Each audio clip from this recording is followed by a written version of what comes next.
السلام عليكم ورحمة الله وبركاته.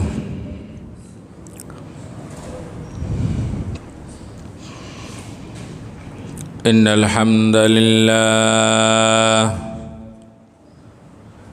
نحمده ونستعينه ونستغفره ونؤمن به ونتوكل عليه ونعوذ بالله من شرور أنفسنا ومن سيئات أعمالنا. من يهده الله فلا مضل له ومن يضلله فلا هادي له، وأشهد أن لا إله إلا الله وحده لا شريك له، وأشهد أن محمدًا عبده ورسوله. أما بعد، فقد قال الله تعالى في كلامه المجيد وفرقانه الحميد: أعوذ بالله من الشيطان الرجيم. بسم الله الرحمن الرحيم. وما أرسلناك إلا رحمة للعالمين.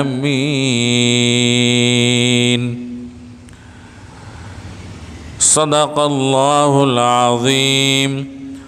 وقال النبي صلى الله عليه وسلم: لا يؤمن أحدكم حتى أكون أحب إليه من والده وولده والناس أجمعين. إن الله وملائكته يصلون على النبي يا أيها الذين آمنوا صلوا عليه وسلموا تسليما. اللهم صل على سيدنا مولانا محمد وعلى آل سيدنا مولانا محمد. اللهم صل على سيدنا مولانا محمد وعلى آل سيدنا مولانا محمد। বিশ্ব নবীর আগমনে জগৎ হইল উজালা। আল্লাহর কালাম নবীর দরুদ পড় মুমিন মুসলমান। আল্লাহুম্মা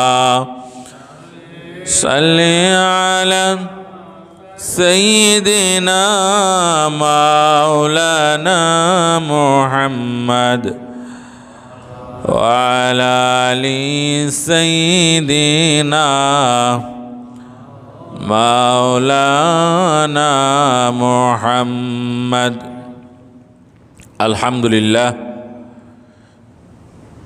সম্মানিত জুমা জামাতের মুসল্লিবৃন্দ, আমরা সর্বাগ্রে সেই মহান আল্লাহ সুবহানাহু ওয়া তাআলার লাখো কোটি শুকর ও সুজুদ আদায় করে নেই যে মহান আল্লাহ সুবহানাহু ওয়া তাআলা আমাদেরকে অসংখ্য অগণিত মানুষ থেকে যাচাই করে বাছাই করে আমাদেরকে মহাব্বত করে ভালোবেসে পবিত্র জুমার সালাত আদায় করার জন্য প্রতি শুক্রবারের ন্যায় আজকেও বাড়িয়ারটেক জামে মসজিদে যথাসময়ে এসে উপস্থিত হওয়ার তৌফিক দান করেছেন, কিছু কথা বলার এবং শোনার তৌফিক দান করেছেন। সেজন্য আমরা খুশি হয়ে কালিমাতুশ শুকুর আদায় করি, বলি আলহামদুলিল্লাহ। দরুদ ও সালাম পেশ করছি আখিরে নবী রাহমাতুল লিল আলামিন সাইয়্যিদুল মুরসালিন শফিউল মুযনিবিন নবিয়ুনা ওয়া সাইয়্যিদুনা মুহাম্মদ মুস্তাফা সাল্লাল্লাহু আলাইহি ওয়াসাল্লামের প্রতি। আজকে রবিউল আউয়াল মাসের দ্বিতীয় জুমা, 11ই রবিউল আউয়াল। আগামীকাল ঐতিহাসিক 12ই রবিউল আউয়াল। বিশুদ্ধ মতে আল্লাহর হাবিব সাল্লাল্লাহু আলাইহি ওয়াসাল্লামের পৃথিবীতে আগমনের তারিখ। আমরা বলি সুবহানাল্লাহ। রাসূলুল্লাহ সাল্লাল্লাহু আলাইহি ওয়াসাল্লাম এমন একটা সময়ে পৃথিবীতে শুভাগমন করেছিলেন যে যুগটাকে বলা হয় আইয়ামে জাহিলিয়াত তথা অন্ধকার যুগ। মানুষ অন্ধকারের মধ্যে নিমজ্জিত ছিল, বর্বরতার মধ্যে নিমজ্জিত ছিল, কুসংস্কারের মধ্যে নিমজ্জিত ছিল, শিরিক বেদাতের মধ্যে নিমজ্জিত ছিল। অর্থাৎ যাবতীয় কুসংস্কার, অনাচার, বেবিচার, অন্ধত্বের মধ্যে মানুষ নিমজ্জিত ছিল। কিন্তু আল্লাহ তাআলা কোরআনের সূরা মায়েদার 15 নম্বর আয়াতের মধ্যে বলেছেন, قد جاءكم من الله نور وكتاب مبين। আল্লাহর পক্ষ থেকে তোমাদের নিকট মিনাল্লাহি নূর, নূর তথা আল্লাহর হাবিব সাল্লাল্লাহু আলাইহি ওয়াসাল্লামকে উদ্দেশ্য করে বলছেন আল্লাহ তাআলা, এটা একটা প্রসিদ্ধ মত, ওয়া কিতাবুম মুবিন, সুস্পষ্ট কিতাব তথা আল কোরআন আল্লাহ তাআলা পৃথিবীতে পাঠিয়েছেন, বলে সুবহানাল্লাহ। রাসূলুল্লাহ সাল্লাল্লাহু আলাইহি ওয়াসাল্লামের আগমনে মুমিনরা খুশি হবে, আনন্দিত হবে, তাদের মধ্যে ভালো লাগা কাজ করবে। এটাই স্বাভাবিক যে আমরা সর্বশেষ এবং সর্বশ্রেষ্ঠ যে মহামানব নবী, যাকে বলা হয় তিনি নবীদেরও নবী, সেই নবীর গর্বিত উম্মত আমরা হতে পেরেছি। আল্লাহ তাআলা আমাদেরকে সেই তৌফিক দান করেছেন, সত্য পথের পথিক আমরা হতে পেরেছি। এই জন্য তো আল্লাহ পাক রব্বুল আলামিনের নিকট আমরা সবসময় শুকরিয়া আদায় করি এবং করতে হবে। প্রিয় হাজরিন, শুরুতেই আমি বলেছি রাসূলুল্লাহ সাল্লাল্লাহু আলাইহি ওয়াসাল্লাম যখন পৃথিবীতে তাশরিফ এনেছিলেন, ওই সময়টা ছিল এমন একটা যুগ যেই যুগকে বলা হয় আইয়ামে জাহিলিয়াত তথা অন্ধকারের যুগ। মানুষ অন্ধকারের মধ্যে নিমজ্জিত ছিল, কুসংস্কারের মধ্যে নিমজ্জিত ছিল, মূর্তি পূজায় লিপ্ত ছিল, চন্দ্র পূজায় লিপ্ত ছিল, গাছ পূজায় লিপ্ত ছিল, মাছ পূজায় লিপ্ত ছিল। তাওহীদের শিক্ষা মানুষের মধ্যে ছিল না। গুটি কয়েক মানুষ মাত্র তাওহীদের দীক্ষায় দীক্ষিত ছিল, আল্লাহর ইবাদত করত। ইব্রাহিম আলাইহিস সালামের যে তরিকা, সত্য তরিকা, সেই তরিকা অনুযায়ী গুটি কয়েক মানুষ মাত্র ইবাদত করত। কিন্তু রাসূলুল্লাহ সাল্লাল্লাহু আলাইহি ওয়াসাল্লাম নবুয়াত লাভ করে তিনি যেই ঐশী বাণী আল্লাহ সুবহানাহু ওয়া তাআলার পক্ষ থেকে, আল্লাহর কাছ থেকে পেয়েছিলেন, তার আলোকে তিনি পৃথিবীকে আলোকিত করেছেন, মানুষকে সুসভ্য আলোকিত মানুষে রূপান্তরিত তিনি করেছেন, বলে সুবহানাল্লাহ। তিনি তার জীবনে কখনোই অন্যায় করেননি, অবিচার করেননি, মিথ্যা কথা বলেননি, আমানতের খেয়ানত করেননি। এটা নবুয়াত লাভের আগেও পরেও কখনোই না। তো তিনি যে সমাজের সার্বিক চিত্র পাল্টাতে পেরেছেন, কুসংস্কার দূর করতে পেরেছেন, আলোকিত সমাজ গড়তে পেরেছেন, কিভাবে সেটা সম্ভব হয়েছে সেটা কিতাবের মধ্যে রয়েছে। তো আমি কয়েকটা বিষয় আপনাদের সামনে উল্লেখ করব, যাতে আমরা বুঝতে পারবো কিসের মাধ্যমে রাসূলুল্লাহ সাল্লাল্লাহু আলাইহি ওয়াসাল্লাম মানুষকে সুসভ্য করতে পেরেছেন।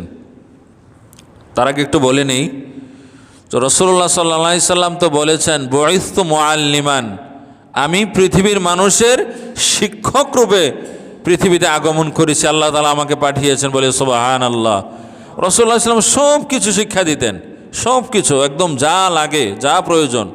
কারণ ইসলাম তো এমন একটি ধর্ম, আর এই ধর্মের যিনি প্রচারক, বার্তাবাহক আল্লাহর হাবিব সাল্লাল্লাহু আলাইহি ওয়াসাল্লাম, তিনি যেরকম পরিপূর্ণ মহামানব, যার মধ্যে আল্লাহ পাক রব্বুল আলামিন বিন্দু মাত্র ঘাটতি রাখেন নাই, ঠিক যে ধর্ম আল্লাহ তাআলা দিয়েছেন, এই ধর্মের ব্যাপারে আল্লাহ তাআলা বলেছেন এটা হচ্ছে একটা পরিপূর্ণ ধর্ম, অতএব তোমরা পরিপূর্ণভাবে প্রবেশ করো। তো রাসূলুল্লাহ সাল্লাল্লাহু আলাইহি সাল্লাম সাহাবীদেরকে সব কিছু শিক্ষা দিতেন। তখন কিছু সংখ্যক কাফেররা একবার হাসি ঠাট্টা করছিল যে তোমরা এমন একটা নবী পেয়েছো, এমন একজন নবী পেয়েছো যিনি তোমাদেরকে সব কিছু শিক্ষা দেয়, কোনো কিছু আর বাদ রাখে না।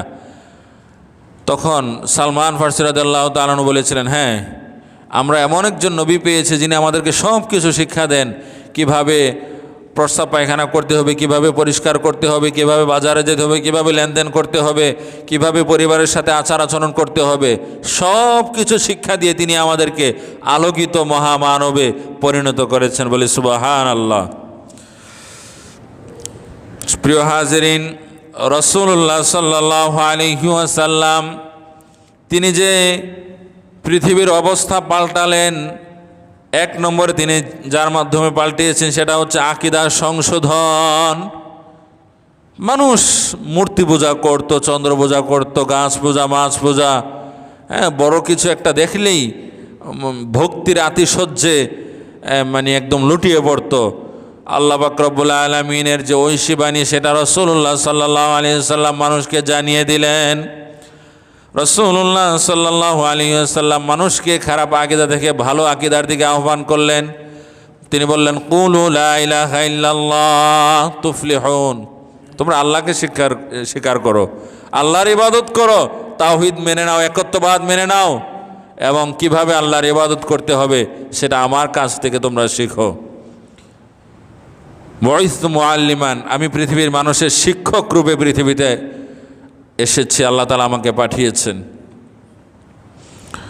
তো রাসূলুল্লাহ সাল্লাল্লাহু আলাইহি সাল্লাম কুসংস্কার, মূর্তি পূজা, চন্দ্র পূজা এগুলো থেকে মানুষকে দূরে রাখার চেষ্টা করেছেন।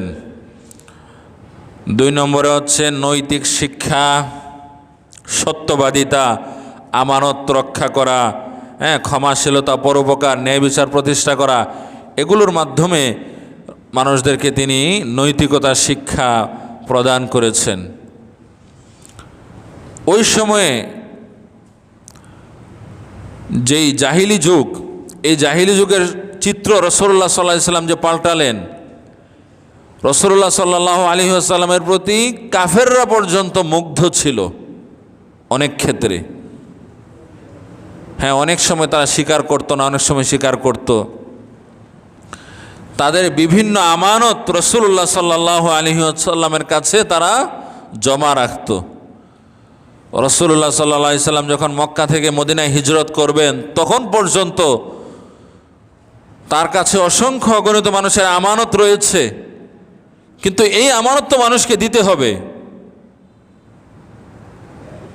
রাসূলুল্লাহ সাল্লাল্লাহু আলাইহি ওয়াসাল্লাম তিনি যেই জায়গায় থাকতেন এই জায়গায় আলী রাদিয়াল্লাহু তাআলা আনহুকে রেখে দিয়ে তিনি মানুষের আমানতগুলো দিয়ে বললেন যে মানুষ যখন আসবে যার যে আমানত সেটা তাকে দিয়ে দিবে প্রমাণ সাপেক্ষে। কাফেররা আলী রাদিয়াল্লাহু তাআলা আনহু থেকে নিয়েছেন। আলী রাদিয়াল্লাহু তাআলা আনহু বলছেন যে আমার মধ্যে ভয় চলে এসেছিল যে রাসূলুল্লাহ সাল্লাল্লাহু আলাইহি ওয়াসাল্লামকে হত্যা করার জন্য কাফেররা হন্য হয়ে খুঁজছে। তো রাসূলুল্লাহ সাল্লাল্লাহু আলাইহি ওয়াসাল্লামকে হত্যা করার জন্য যে কাফেররা খুঁজছে, এই ঘরে যদি কাফেররা আসে, আমি যে শুয়ে আছি আমাকেই তো অনেকে রাসূল মনে করে মেরে ফেলবে। একজন মানুষ হিসেবে এই ভয়টা চলে আসাটা অস্বাভাবিক নয়, ভয় চলে আসতেই পারে যে রাসূলুল্লাহ সাল্লাল্লাহু আলাইহি ওয়াসাল্লামকে হত্যা করার উদ্দেশ্যে এখানে যখন আসবে আমাকে দেখে আমাকে রাসূল মনে করে মেরে ফেলতে পারে, অথবা আমাকে কেউ যদি মনে করে যে আমি রাসূল না তারপরেও তো মেরে ফেলতে পারে রাসূলুল্লাহ সাল্লাল্লাহু আলাইহি ওয়াসাল্লামের সাহাবী হিসেবে। এই ভয়টা ওনার মধ্যে চলে এসেছিল। এরপরে সঠিক জ্ঞান যখন ওনার মধ্যে আসলো তখন এই ভয়টা আর কাজ করছিল না। কি সেই জ্ঞান?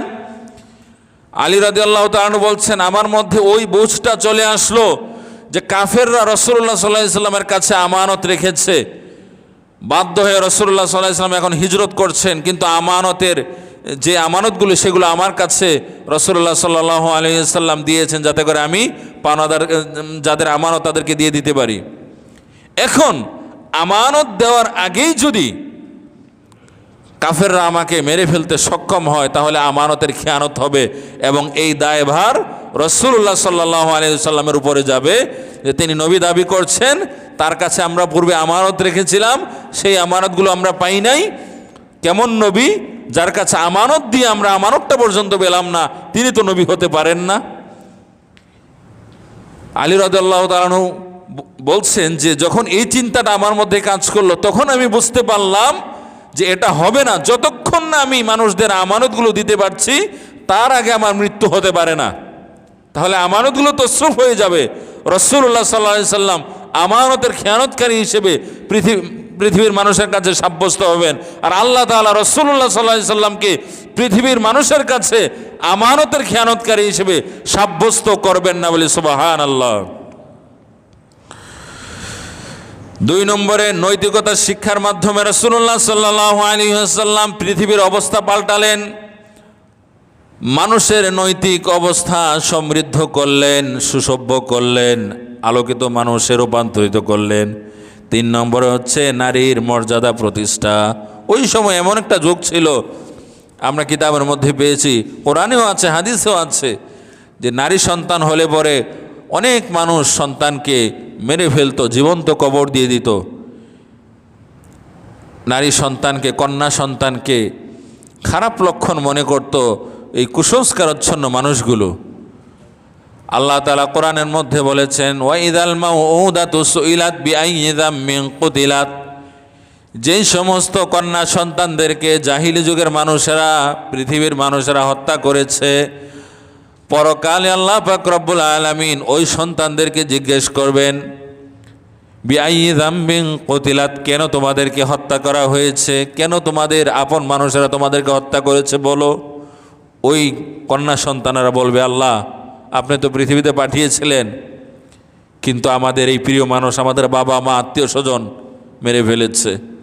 ওই সন্তানের কারণে ওই তথাকথিত পিতামাতা যারা হত্যা করেছে তারা জাহান্নামে যাবে। সন্তানের কারণে যেরকম অসংখ্য অগণিত মা বাবা জান্নাতে যাবে, ঠিক অনুরূপ সন্তানের কারণেই পৃথিবীর অসংখ্য অগণিত মানুষ জাহান্নামেও যাবে। কোরআনের মধ্যে আছে, ওয়াইযা বুশিরা আহাদুহুম বিল উনসা, ওই জাহিলি যুগের মানুষদেরকে যখন কন্যা সন্তানের সুসংবাদ দেওয়া হতো, ওই জাহিলি যুগের মানুষদেরকে যখন কন্যা সন্তানের সুসংবাদ দেওয়া হতো, যাল্লা ওয়াজহু মুসওয়াদ্দা, তাদের মুখগুলো কালো হয়ে যেত, মলিন হয়ে যেত, কেননা তারা কুসংস্কারাচ্ছন্ন মানুষ, তারা ছিল বর্বর, অজ্ঞতার সাগরে হাবুডুবু খাচ্ছিল। কিন্তু আল্লাহ তাআলা কন্যা সন্তানকে সুসংবাদের কারণ বলেছেন। আল্লাহ তাআলা এটা এখানে বলেন নাই যে যখন তাদেরকে কন্যা সন্তানের সংবাদ দেওয়া হতো, শুধু সংবাদ বলেন নাই, সুসংবাদ বলেছেন, বলে সুবহানাল্লাহ। যাল্লা ওয়াজহুহু মুসওয়াদ্দা ওয়া হুয়া কাযীম, দুঃখ ভারাক্রান্ত হৃদয় নিয়ে তারা বসবাস করত। ইয়াতাওয়ারা মিনাল কওম, এত বেশি অজ্ঞতার সাগরে মানুষ হাবুডুবু খাচ্ছিল যে ইয়াতাওয়ারা মিনাল কওম, অনেকে নিজের কওম থেকে, গোত্র থেকে আলাদা হয়ে যেত।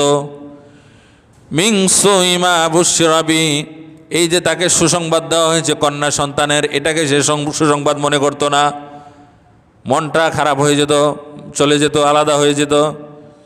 আয়ুমসিকুহু আলা হুনিন আম ইয়াদুসসু ফিত তরাব, এরা চিন্তা করত যে গ্লানি নিজের মধ্যে কাজ করছে, খারাপ লাগা কাজ করছে কন্যা সন্তানকে নিয়ে, এই সন্তানকে কি পৃথিবীতে রেখে দেব, গ্লানি নিয়েই কি বেঁচে থাকবো, আম ইয়াদুসসু ফিত তরাব, নাকি মাটি চাপা দিয়ে হত্যা করে ফেলবো। বলে নাউজুবিল্লাহ। আলা সামা ইয়াহকুমুন, কত নিকৃষ্ট চিন্তা ভাবনা তাদের। রাসূলুল্লাহ সাল্লাল্লাহু আলাইহি ওয়াসাল্লাম বললেন, না, কন্যা সন্তান হচ্ছে সুসংবাদের কারণ। যে ব্যক্তি কন্যা সন্তানের লালন পালন সঠিকভাবে করবে, শিক্ষা দীক্ষা দেবে, সঠিক জায়গায় পাত্রস্থ করবে, রাসূলুল্লাহ সাল্লাল্লাহু আলাইহি ওয়াসাল্লাম তার জন্য জান্নাতের সুসংবাদ দিয়েছেন, বলে সুবহানাল্লাহ। ধর্মে কোথাও কোনো বৈষম্য নেই। হাদিসে অসংখ্য জায়গায় কন্যা সন্তানের ফজিলত আছে, ছেলে সন্তানের এরকম কোনো ফজিলতই পাই না।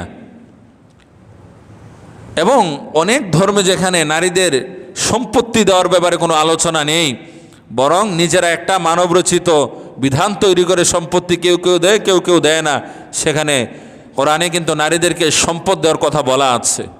সূরা নিসার মধ্যে আছে 11 নম্বর আয়াত, ইউসিকুমুল্লাহু ফি আওলাদিকুম লিযযাকারি মিসলু হাযযিল উনসায়াইন।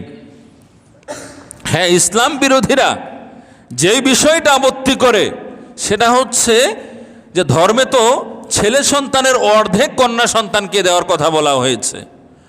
আমাদেরকে এটা মনে রাখতে হবে, যে সমস্ত ইসলাম বিরোধীর এই দাবিগুলো করে তাদের নিজেদের পরিবারই তারা কন্যা সন্তানদেরকে সম্পদ দেয় না। শুধুমাত্র ইসলামের বিরোধিতা করতে হবে, ইসলামের বাহিরে নিজেদের আলাদা একটা অবস্থান মানুষের সামনে জানান দিতে হবে, সেই জন্য এই কথাগুলো বলে। এখন পর্যন্ত যতটুকু মানুষ সম্পদ কন্যা সন্তানদেরকে দিয়ে থাকে সেটাও ইসলামের কারণেই দেয়, অন্য কোনো কারণে নয়। আরেকটা মনে রাখতে হবে, এই অর্ধেক যে দেওয়া এটারও একটা যৌক্তিকসঙ্গত কারণ আছে, কিন্তু কারণ ছাড়া আল্লাহর কোনো বিধান নেই। সেটা আমি অনেকবার বলেছি, তারপরেও বলছি যে ইসলামে পরিবারের মধ্যে যে খরচ করা হয় সেই খরচের দায়িত্ব মূলত পরিবারের যিনি স্বামী, যিনি প্রধান, যে পুরুষ, তার উপর সেই দায়িত্ব বর্তায়। এই জন্য তার উপর যেহেতু বর্তায়, এই জন্য সে সম্পদটা বেশি পেয়ে থাকে। কিন্তু নারীর উপর এই সন্তান সন্ততির খরচ চালানো, পরিবারের খরচ চালানো, এটা কেউ যদি কারো কাছে টাকা পয়সা থাকে, বৈধভাবে ইনকাম করে পরিবারের জন্য সাপোর্ট দিয়ে থাকে, এটা ভালো, আলহামদুলিল্লাহ। কিন্তু এই সাপোর্ট দিতে সে বাধ্য না। একটা আছে দিলে ভালো, আর একটা আছে বাধ্য। আমরা তো বাধ্য, না দিলে গুনাহ হবে। সামর্থ্য থাকা সত্ত্বেও যদি সন্তানের জন্য খরচ না করি, পরিবারের জন্য খরচ না করি, সন্তানকে সুশিক্ষা দিতে চেষ্টা না করি, সুশিক্ষা দিতে গেলে টাকা পয়সা লাগে, কিন্তু টাকা পয়সা খরচ না করি, সেই জন্য আল্লাহ তাআলার কাছে জবাবদিহিতা করতে হবে। কিন্তু একজন নারীর উপরে সেটা আল্লাহ তাআলা আবশ্যক করেন নাই। এই জন্য নারীর তুলনায় পুরুষের সম্পদ বেশি বলা হয়েছে আর কি। সব সমান হলো, আবার খরচের দায়িত্ব শুধু পুরুষকে দেওয়া হলো, তাহলে পরিবারের মধ্যে আরো ঝগড়া, বিবাদ, ফাসাদ লেগেই থাকবে।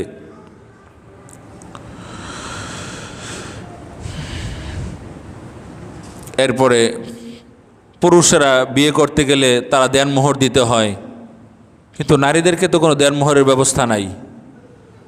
হ্যাঁ, পুরুষেরা যেই যৌতুক নিয়ে থাকে, যেটা জোর করে না, এটা তো যৌতুক। আর অনেক সময় দেখা যায় মেয়ের পরিবার থেকে একরকম জোর করে অনেক কিছু দেয়, সেখানে পুরুষের পরিবার কিছু বলেও না, সেখানে তো আর কিছু বলার নাই, কেউ দোষী হতে পারে না। কিন্তু জোরপূর্বক প্রেশার ক্রিয়েট করে লজ্জা শরম দিয়ে যেই জিনিসগুলো আদায় করা হয় সেগুলো হচ্ছে হারাম, এর জন্য কোনো প্রশংসা নেই।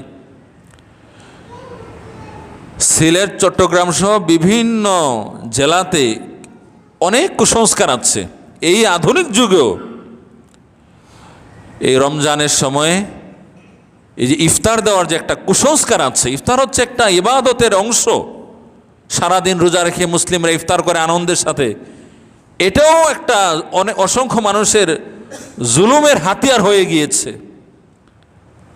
স্ত্রীর বাড়ি থেকেই ইফতার দিতে হবে, ভালো মানের ইফতার। একটু খারাপ হলে বা খারাপ নিজের কাছে মনে হলে অনেক তথাকথিত শাশুড়িরা লাথি দিয়ে ফেলে দেয়, বলে নাউজুবিল্লাহ। অনেক জুলুম করে, জুলুমের মধ্যে কখনোই শান্তি নেই। আপনি জুলুম করবেন, আপনার যাদের উপর জুলুম করবেন তারা আপনার মৃত্যু কামনা করবে, ধ্বংস কামনা করবে, এটা হচ্ছে বাস্তবতা। আর আপনি ভালোবাসবেন, আপনার ছায়া তাদের উপর দীর্ঘায়িত হোক সে কামনা করবে। এখন আমাদের জন্য কোনটা ভালো সেটা আমাদেরকে বেছে নিতে হবে। যে আমাদের মৃত্যু কামনা করুক কিছু মানুষ, সেটা চাইবো, নাকি আমাদের ছায়া যেন তাদের উপর দীর্ঘায়িত থাকে সেটা চাইবো? সেটা আমাদেরকে বেছে নিতে হবে। 4 নম্বরে হচ্ছে সামাজিক ন্যায় বিচার প্রতিষ্ঠা। রাসূলুল্লাহ সাল্লাল্লাহু আলাইহি সাল্লাম সামাজিক ন্যায় বিচার প্রতিষ্ঠা করেন।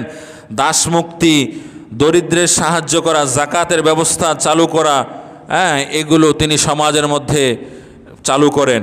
মানে এই ভালো ভালো জিনিসগুলো, দাসমুক্তির ব্যাপারে কোরআন হাদিসে অসংখ্য কথা আছে। ইসলাম বিরোধীদের ইসলামের ব্যাপারে যতগুলো অভিযোগ, তার মধ্যে এটাও একটা অভিযোগ যে ইসলাম তো দাস প্রথা সমর্থন করে। না, ইসলাম দাস প্রথা সমর্থন করে না। কোরআন হাদিস আপনি পড়েন, দেখবেন দাস প্রথা বিলুপ্তের কথা বলা আছে। দাসকে মুক্তি দাও, মুক্তি দাও।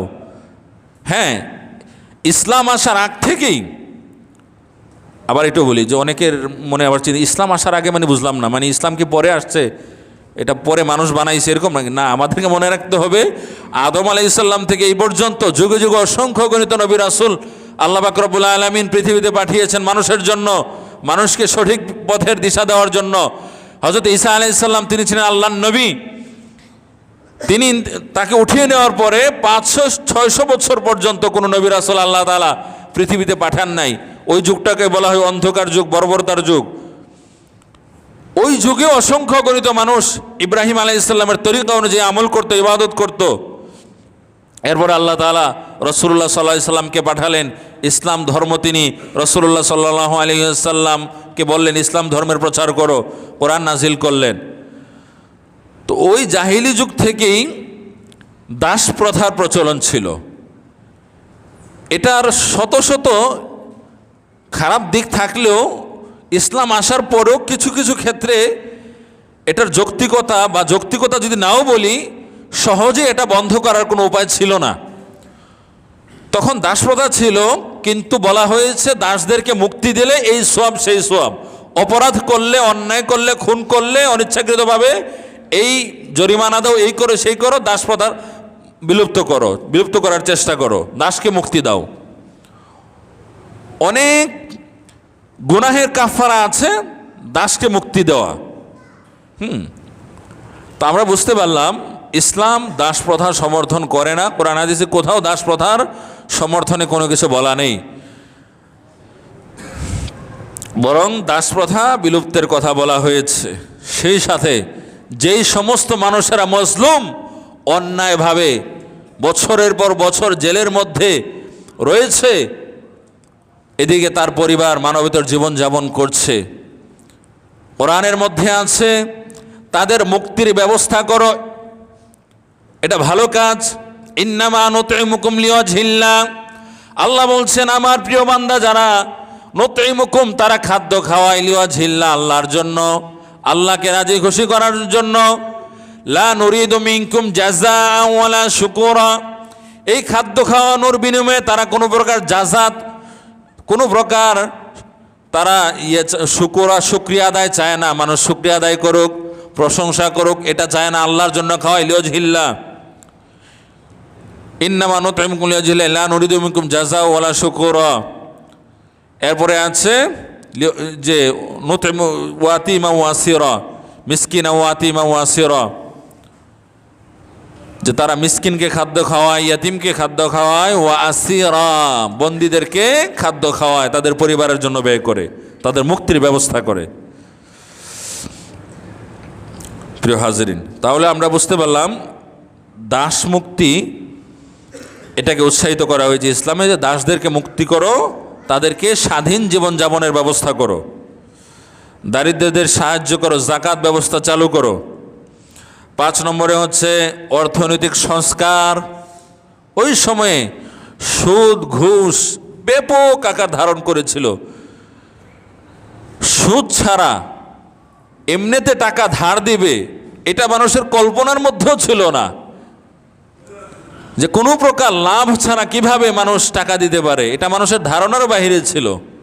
কিন্তু ইসলাম এসে এই শিক্ষা দিল যে মানুষকে টাকা এমনিতে ধার দাও, লাভের বিনিময়ে না, লাভ চাইবা আল্লাহর কাছে। তুমি লাভ চাইবা আল্লাহর কাছে, মানুষের কাছে নয়। মানুষের সাহায্য করো, বিপদ আপদ থেকে মুক্ত করো। তুমি মানুষকে বিপদ আপদ থেকে মুক্ত করবা, আল্লাহ তাআলা তোমাকে বিপদ আপদ থেকে মুক্ত করবেন। সুবহানাল্লাহ। এটা হচ্ছে ইসলামের বাণী। ইসলামের সুদকে, ঘুষকে হারাম করা হয়েছে। সুদের ব্যাপারে বলা হয়েছে যে ব্যক্তি সুদ খেলো সে তার যতগুলো অপরাধ আছে সবচাইতে নিম্নমানের অপরাধ হচ্ছে মায়ের সাথে জেনা করা। বলে নাউজুবিল্লাহ। আল্লাযীনা ইয়াকুলুনা রিবা লা ইয়াকুমুনা ইল্লা কামা ইয়াকুমুল্লাযী ইয়াতাখাব্বাতুহু শাইতানু মিনাল মাস। আল্লাহ বলছেন যারা সুদ খায় তারা পরকালে ওই সমস্ত মানুষদের নিয়ে দাঁড়াবে যেই সমস্ত মানুষদেরকে স্পর্শ করে শয়তান পাগল বানিয়ে দিয়েছে। তারা যেরকম দাঁড়ায়, পাগল যেরকম দাঁড়ায়, মনে হয় যেন পড়ে যাচ্ছে মাতাল, যারা সুদের সাথে লিপ্ত তারা পরকালে ওইভাবে দাঁড়াবে। যালিকা বিআন্নাহুম ক্বালু ইন্নামাল বাইউ মিসলু রিবা, যালিকা বিআন্নাহুম ক্বালু ইন্নামাল বাইউ মিসলু রিবা। এটা এই জন্য যে তারা সুদ খায়।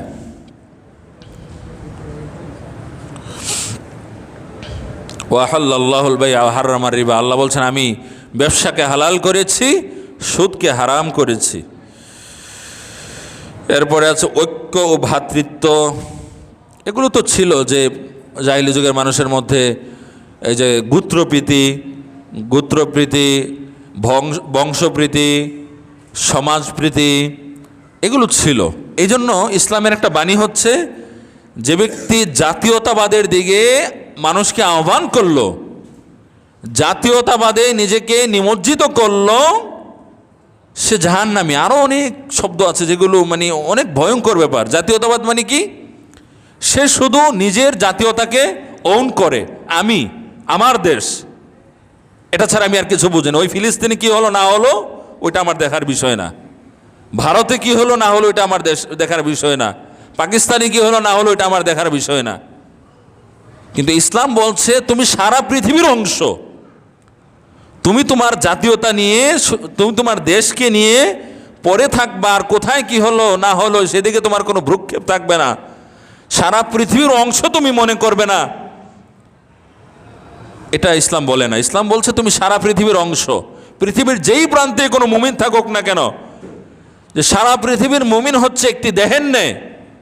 দেহের কোথাও যদি আঘাতপ্রাপ্ত হয় সারা দেহ যেরকম এটা অনুভব হয়, সারা পৃথিবীর যে কোনো প্রান্তে কোনো মুমিন যদি আক্রান্ত হয় সেটা যদি তুমি অনুভব না করো, তোমার কাছে যদি সেটা কোনো বিষয় মনে না হয়, এটা তো একটা আফ্রিকার বিষয়, এটা একটা আমেরিকার বিষয়, এটা একটা ফিলিস্তিনের বিষয়, এটা তো আমার বিষয় না, এরকম যদি মনে হয় তাহলে বুঝতে হবে তুমি জাতীয়তাবাদে আক্রান্ত।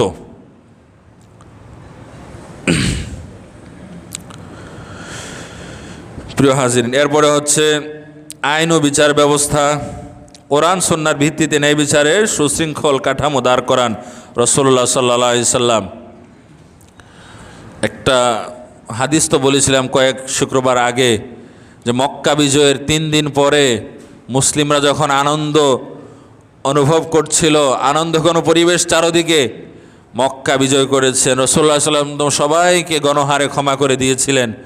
তো ওই পরিবেশে ওই সময় এক মহিলা যে চুরি করেছিল, ফাতেমা নামক মহিলা, সম্ভ্রান্ত বংশের মহিলা, সাহাবীরা চিন্তা করলেন যে এই মুহূর্তে যদি এই মহিলার দণ্ড কার্যকর হয় তাহলে পরিবেশ আবার ভিন্ন দিকে মোড় নেয় কিনা, বা এটা আমাদের ভালো নাও লাগতে পারে।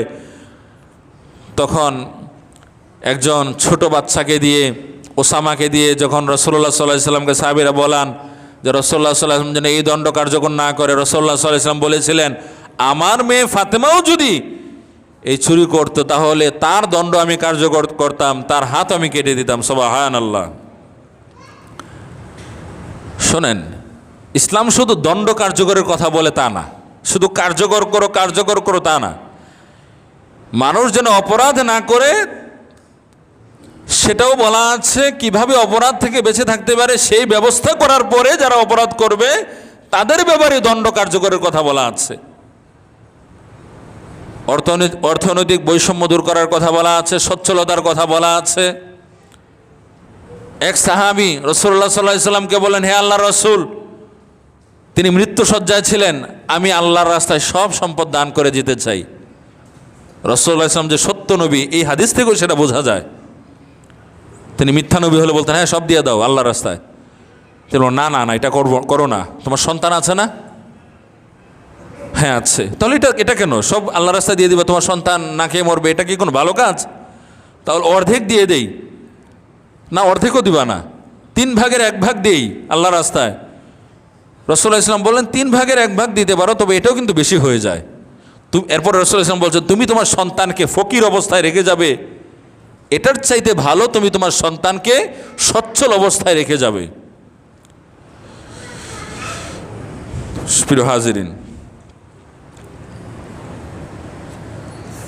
রাসূলুল্লাহ সাল্লাল্লাহু আলাইহি ওয়াসাল্লাম তিনি আইন ও বিচার ব্যবস্থা কোরআন হাদিসের আলোকে ঢেলে সাজান। হ্যাঁ, যখন অপরাধীর সাজা কার্যকর হয় এটা দেখলে পরে ভয় চলে আসে, আরেকবার অপরাধ করার আগে এটা খেয়াল হয়। এখন আপনি অপরাধ কার্যকর করবেন না, কিছুদিন জেলে দিয়ে আবার মানে তাকে ছেড়ে দেওয়া হবে, সে তো এই কাজ আবার করবে, এটাই আমরা দেখছি। বলেছিলাম যে এক ব্যক্তি পরপর 8 বার ধরা পড়েছে, সে জাল টাকা ছাপায় 8 বার, আমি এটা নিজে দেখেছি। কেন সে এটা করছে? জাল টাকা ছাপানো, কত মানুষকে ধোঁকা দিচ্ছে, কত মানুষ জাল টাকা নিয়ে প্রতারিত হচ্ছে, কত বড় অপরাধ, তার সাজা তো কার্যকর হচ্ছে না, তার প্রতি এত দরদ। অনেক ক্ষেত্রে মানবরচিত আইন ভিকটিম তাকে বাদ দিয়ে যে অপরাধটা করেছে তার প্রতি দয়াশীলতা বেশি দেখায়। একজনকে মেরে ফেলেছে, তার কত কষ্ট হয়েছে, তার তো একটা জীবন ছিল, তার তো কত বড় উদ্দেশ্য ছিল, কত সুন্দর উদ্দেশ্য ছিল, আমি আমার মা বাবার সাথে জীবন কাটাবো, স্ত্রী সন্তানের সাথে সুন্দরভাবে জীবন কাটাবো, তাদেরকে নিয়ে থাকবো, তাদের ভালো মন্দের আনন্দের সাথে অংশীদারিত্ব স্থাপন করব, কত সুন্দর উদ্দেশ্য তার ছিল। এই মানুষটার জীবন চলে গেল। কিন্তু অনেক ক্ষেত্রে মানবরচিত আইন, পশ্চিম আইন, এই মানুষের জীবন চলে গেল তার চাইতে বেশি গুরুত্বপূর্ণ হয়ে দাঁড়ায় যে ব্যক্তি হত্যা করেছে তার অধিকার রক্ষার ক্ষেত্রে। তার প্রতি দরদ উঠলে পড়ে, না কিচ্ছু করা যাবে না, এই করা যাবে না, কিছুদিন জেলে দাও, এই করো সেই করো। তো এগুলো দেখে মানুষ আরও অপরাধ করে।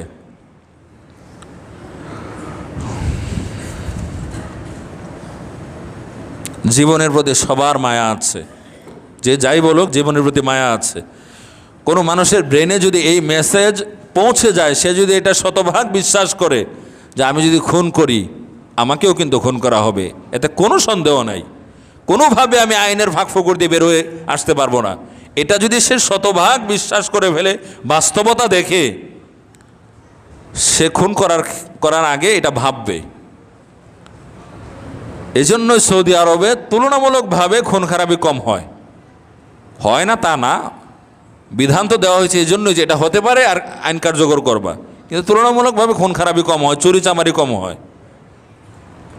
কিন্তু আপনি এই কুড়িল বিশ্ব রোড থেকে আপনি যদি মনে করেন উত্তরায় যান আর বাসের জানালার পাশে যদি বসেন আর মোবাইল টিপেন আর কানে দিয়ে কথা বলেন, আপনি উত্তরা পর্যন্ত যেতে পারবেন না। মোবাইল যদি কানে থাকে জানালার পাশে, দেখবেন নিয়েই যাবে।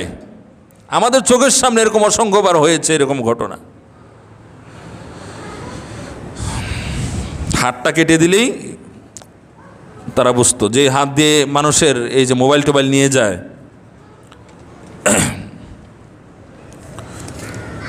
প্রিয় হাজিরিন,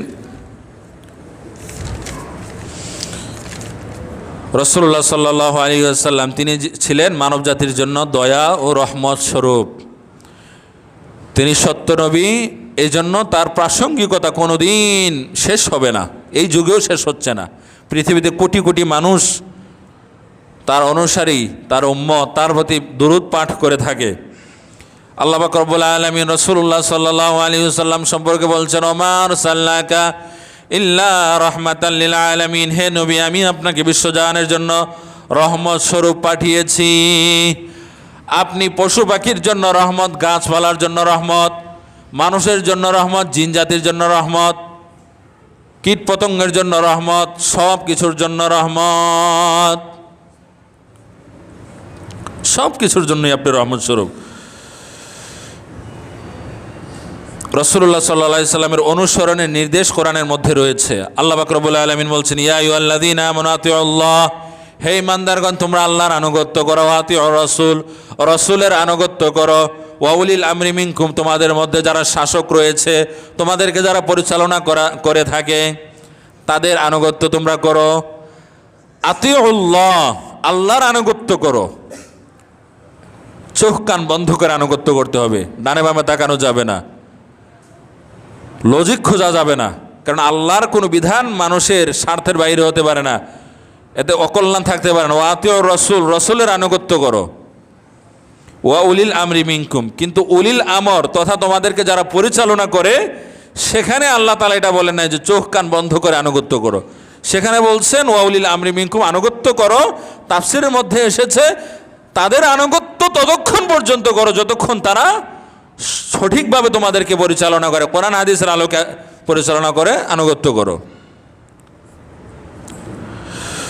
এরপরে আছে সূরা নিসার ৮০ নম্বর আয়াত, মাইয়ুতির রাসূল ফাকাদ আতা আল্লাহ, যে ব্যক্তি রাসূলের আনুগত্য করলো সে যেন আল্লাহরই আনুগত্য করলো, রাসূলের অনুসরণ যে করলো সে যেন আল্লাহরই অনুসরণ করলো। সুবহানাল্লাহ বলি।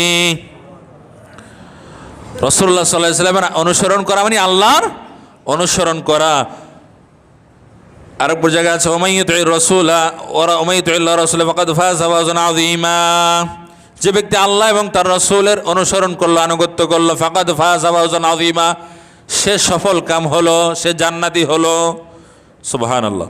এরপর আর যে আতিউল্লাহ রাসূলাহু, তোমরা আল্লাহর আনুগত্য করো, রাসূলের আনুগত্য করো, ইন কুনতুম মুমিনিন, যদি তোমরা মুমিন হয়ে থাকো।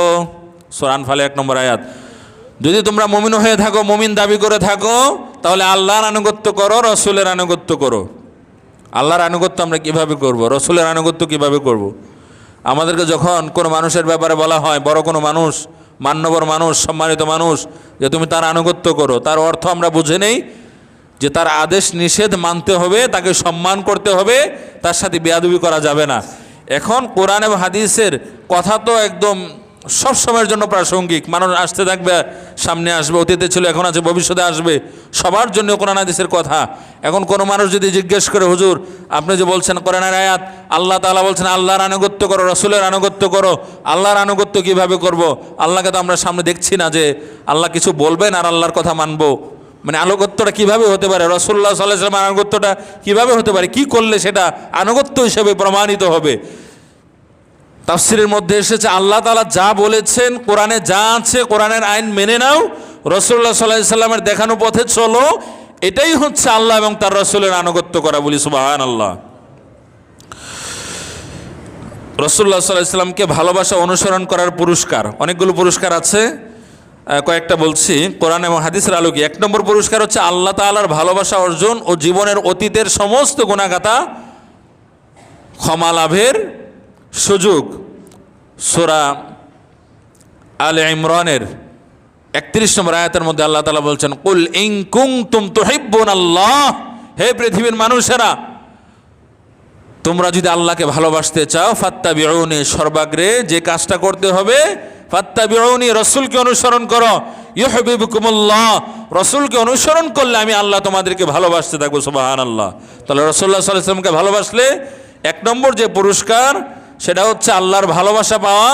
একবার ওয়াগফির লাকুম যুনুবাকুম, জীবনের অতীতের যত ভুল ত্রুটি আছে সেগুলো আমি ক্ষমা করে দেবো। সুবহানাল্লাহ। পৃথিবীর কোনো মানুষ যেই মুহূর্ত থেকে পরিপূর্ণভাবে রাসূলুল্লাহ সাল্লাল্লাহু আলাইহি ওয়াসাল্লামকে অনুসরণ করা শুরু করবে, মহব্বত করা শুরু করবে, সেই মুহূর্ত থেকে আল্লাহ তাআলা তাকে ভালোবাসতে শুরু করবেন, তার অতীতের গুনাহখাতা ক্ষমা করে দেবেন। ২ নম্বর পুরস্কার জান্নাত লাভ। ওই যে ১ নম্বর পুরস্কার যেটা, এখানেও জান্নাত লাভ আছে, কারণ আল্লাহ তাআলা যাকে ভালোবাসবেন, যার জীবনের গুনাহখাতা ক্ষমা করে দেবেন, তাকে তো আল্লাহ তাআলা জান্নাতই দিবেন। কিন্তু যেখানে যেই শব্দ যেভাবে এসেছে তার আলোকে বলা আর কি, সবগুলোর মূল কথা হচ্ছে আল্লাহ তাআলা ভালোবাসবেন, জান্নাত দান করবেন। দ্বিতীয় পুরস্কার জান্নাত লাভ। এ মর্মে রাসূলুল্লাহ সাল্লাল্লাহু আলাইহি ওয়াসাল্লাম বলছেন, কুল্লু উম্মতি ইয়াদখুলুনাল জান্নাতা, আমার প্রত্যেক উম্মত জান্নাতে যাবে, ইল্লা মান আবা, কিন্তু ওই ব্যক্তি জান্নাতে যাবে না যে ব্যক্তি অস্বীকার করে। কিলা মান আবা ইয়া রাসূলুল্লাহ সাল্লাল্লাহু আলাইহি ওয়াসাল্লাম, সাহাবীগণ বললেন, হে আল্লাহর রাসূল, কারা আবার অস্বীকার করে, যে অস্বীকার করার কারণে তারা জান্নাতে যাবে না, জাহান্নামে যাবে? ক্বালা নবী সাল্লাল্লাহু আলাইহি ওয়াসাল্লাম, রাসূলুল্লাহ সাল্লাল্লাহু আলাইহি ওয়াসাল্লাম বলছেন, মান আতাআনি দাখালাল জান্নাহ, যে ব্যক্তি আমার ইতাআত করবে, আনুগত্য করবে, আমার কথা মেনে নেবে, সে জান্নাতে যাবে। সুবহানাল্লাহ। ওয়া মান আসানি ফাকাদ আবা, যে আমার আদর্শের নাফরমানি করবে, আমার আদেশ নিষেধের বাহিরে জীবনযাপন করবে, ফাকাদ আবা, সে জাহান্নামে যাবে, সে অস্বীকারী। এরপর রাসূলুল্লাহ সাল্লাল্লাহু আলাইহি ওয়াসাল্লাম বলছেন, আমালুন কলিলুম মিন সুন্নাতিন খায়রুম মিন আমালিন কাসিরিন ফি বিদআহ।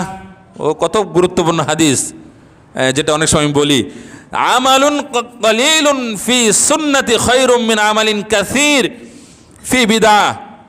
অনেক বেশি বেদাতি আমলের চাইতে অল্প আমল, যেটা সঠিক আমল, সুন্নাহ অনুযায়ী আমল, রাসূলুল্লাহ সাল্লাল্লাহু আলাইহি ওয়াসাল্লাম বলছেন খায়র, সেটা হচ্ছে উত্তম বলে। সুবহানাল্লাহ।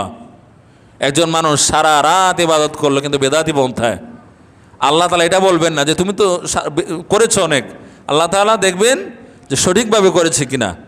হ্যাঁ, একজন ব্যক্তি সঠিকটা জানে না, চেষ্টা করছে, তখন কিছু ভুলভ্রান্তি হয়ে থাকলে আল্লাহ তাআলা কবুল করলে করতে পারেন, কিন্তু জানার সুযোগ আছে, অনেকে বলেও কিন্তু আমলই নিচ্ছি না, বেদাতি পন্থায় অনেক বেশি আমল করছি। রাসূলুল্লাহ সাল্লাল্লাহু আলাইহি ওয়াসাল্লাম বলছেন ক্লাব হবে না। আমালুন কলিল, অনেক আমালুন কলিল, অল্প আমল, ফি সুন্নাতিন, সুন্নত অনুযায়ী, খায়রুন, ভালো, উত্তম, মিন হতে, আমালিন কাসির, বেশি বেশি আমল করা, ফি বিদা, বেদাতি অনুযায়ী আমল করার চাইতে, বেশি বেশি বেদাতি আমলের চাইতে সুন্নত অনুযায়ী অল্প আমল ভালো। ওমান ইস্তান্না ফি বি ফাহুয়া মিন্নি, রাসূলুল্লাহ সাল্লাল্লাহু আলাইহি ওয়াসাল্লাম, যে আমার সুন্নতের অনুসরণ করবে সে আমার দলভুক্ত, সে আমার উম্মত। তার মানে যে আমার সুন্নত অনুযায়ী আমল করবে না সে আমার দলভুক্ত নয়। ওমান রাগিবা আন সুন্নতি ফালাইসা মিন্নি, যে আমার সুন্নত থেকে মুখ ফিরে নিবে সে আমার দলভুক্ত নয়, উম্মত নয়। মুসান্নাফে আব্দুর রাজ্জাক, হাদিস নম্বর 20568 নম্বর হাদিস।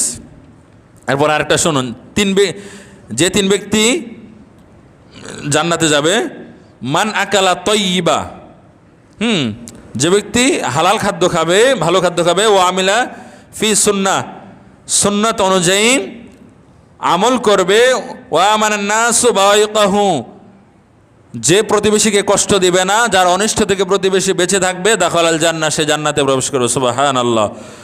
ওয়া মান আহইয়া সুন্নতি ফামান আহাব্বানি, আমার সুন্নত পালনের মাধ্যমে, যে ব্যক্তি আমাকে ভালোবাসবে, আমার সুন্নত পালনের মাধ্যমে, সুন্নতকে যে ব্যক্তি জীবিত রাখবে, ওমান আহিয়া, আহিয়া মানে জীবিত রাখবে, সুন্নতি, আমার সুন্নত পালন করার মাধ্যমে। রাসূলুল্লাহ সাল্লাল্লাহু আলাইহি ওয়াসাল্লামের আদর্শ যদি সঠিকভাবে আমরা লালন পালন করি, মানে সঠিকভাবে অনুসরণ করি, এটা কিন্তু মানুষের মধ্যে ছড়াবে, মানুষ এটা দেখে শিখবে।